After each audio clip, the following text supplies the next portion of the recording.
did this once, but apparently I didn't capture, so gotta do it again. Machu Picchu.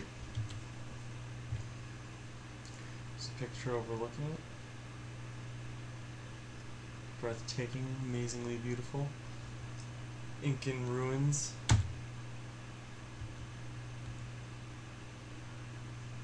Hiram Bingham, July 1911, approximately 75 miles from the city of Cusco, Peru. Hiram Bingham, an academic, explorer, and politician, made his way to the Urubamba Canyon. He described the marvelous place. Here's his quote. Not only has it great snow peaks looming above the clouds, more than 2 miles overhead, gigantic precipices of many-colored granite rising sheer with thousands of feet above the foaming, glistening, roaring rapids, it has also, in striking contrast, orchids and tree ferns, the delectable beauty of luxurious vegetation, and the mysterious witchery of the jungle. One is drawn irresistibly onward by ever-recurring surprises through a deep, winding gorge, turning and twisting past overhanging cliffs of incredible height. Above all, there is the fascination of finding here and there, under the swaying vines, or perched on top of a beetling crag, the rugged masonry of a bygone race. Hiram Bingham. This is his own quote.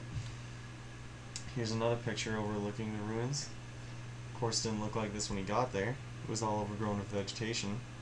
National Geographic sent him back on a second expedition after he found it the first time, just to clean up the place. Bet he loved that. And Machu Picchu is just northwest of Cusco, about 75 kilometers. It's an ancient Incan ruin and is close to Cusco. Already said that. Cusco used to be the ancient Inca capital, so that's why that's important.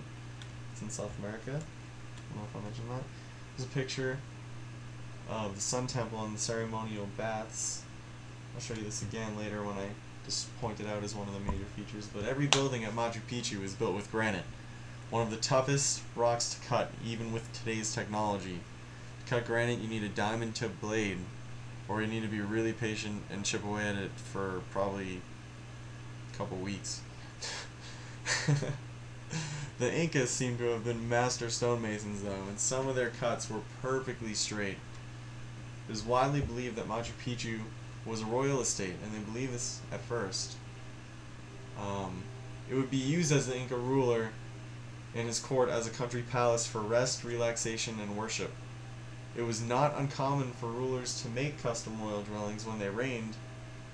They would establish hereditary estates with livestock, pastures, gold and silver mines, woodlands, any other property or resource they could get their hands on, pretty much.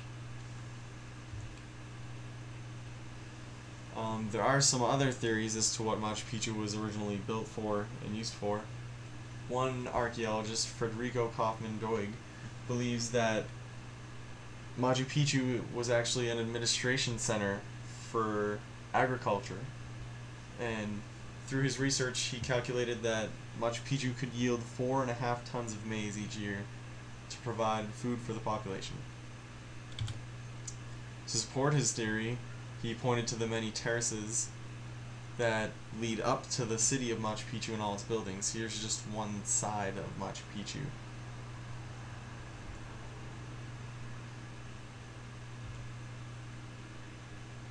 Each one of the terraces is actually 10 feet tall, and then they usually go in another 8 feet, so a lot of earth to be moved. And if you look at this picture, you can see the whole overlook of the city. You're actually closest to the sacred rock, or the funerary rock. Sorry. And the ruins of Machu Picchu are still viewable today. You can go for a tour and see them. There's a huge tourist attraction that has made the area a lot busier. The result was a boost to their economy, but also destruction of the natural area. With the ever-increasing amount of traffic at Machu Picchu, It wears and tears at the remarkable site, so it's in a constant state or work cycle of restoration and maintenance. The city is divided into two sections, agricultural and religious, or casual and agricultural and religious. We're by the funerary rock now where this picture is taken, and you can see Machu Picchu is divided right down the middle right there by all the green grass between the buildings.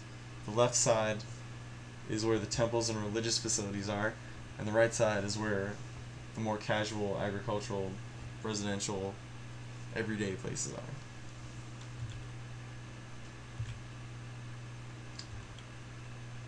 And there are many significant features of Machu Picchu besides the whole place itself. This map points out a lot of them. If you go to just the link of my presentation, you can click around and zoom in on each one of them, read what they are. I'm going to highlight a few of them right now. There's the many terraces for farming purposes. Here's a sundial up near the Sun Temple in the funerary rock. Here's the Sun Temple and the ceremonial baths that they used with their religious practices as a part of cleansing. They have the white tarps over there so the baths don't get damaged. This is the royal quarters. Hiram Bingham himself walked into these, and every archaeologist that has been there since has agreed with him that they are, in fact, the royal quarters. You can see some of the rocks are the older ones, maybe even there before the Incas got there. They're built out of solid rock. And the bricks are a lot bigger, they're not all small stones, and they're solid and cut perfectly. There's no mortar used. Here is the funerary or sacred rock. It was used for rituals and public displays, sacrifices, etc. It was very public.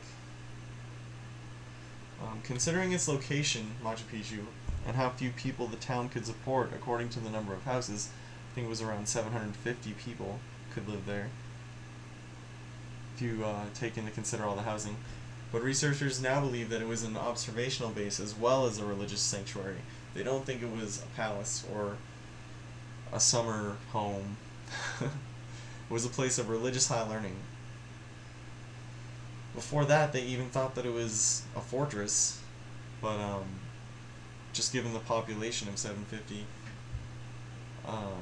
it wouldn't be important enough, or it didn't seem important enough with that population to defend. The advantages of a fortress is that you can see enemies from above in the fortress or in Machu Picchu, but below in the canyon you can't even see the city up there. So that was the reason for the fortress. But they also think it was an observatory now, so that gives credit for the observational part.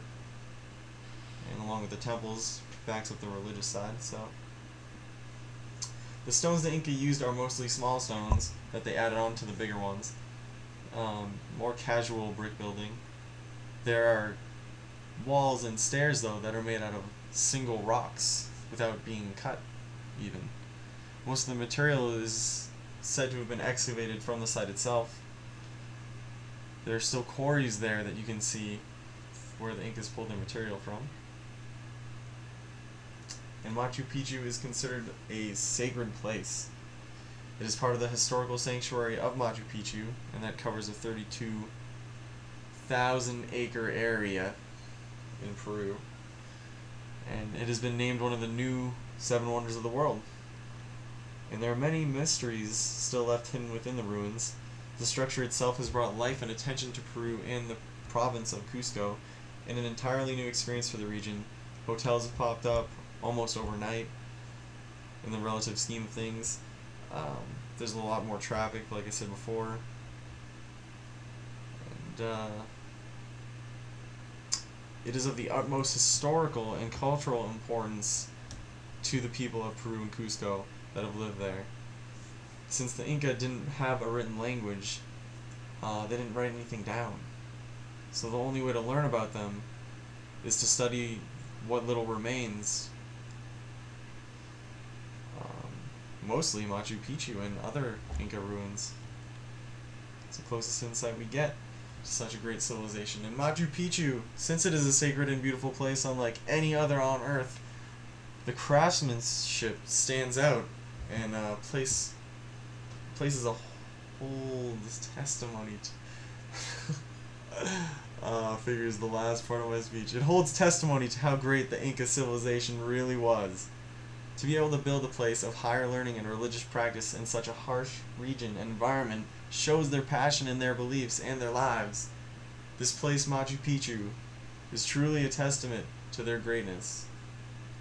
We must keep exploring it and researching it and learning more about it to get a better glimpse at the Incas, because they're smarter than we give them credit for. Thank you.